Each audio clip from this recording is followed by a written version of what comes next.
gitu ya.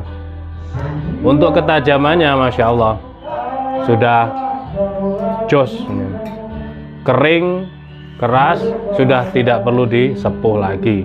Seperti ini ketajamannya.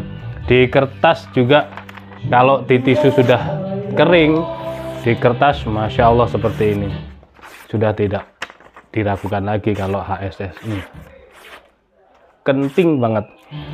Ini yang pertama, beliau juga memesan digrafir nama Attafaris Safaras Utama. Nih, cakep banget nih. Sudah nggak sabar beliau, sering-sering menanyakan. Nah, untuk yang lain yang merasa memesan, coba dicek-cek setiap pekan, ditanyakan prosesnya sampai di mana, karena juga antrian di bengkel juga cukup panjang, sehingganya kita bisa follow up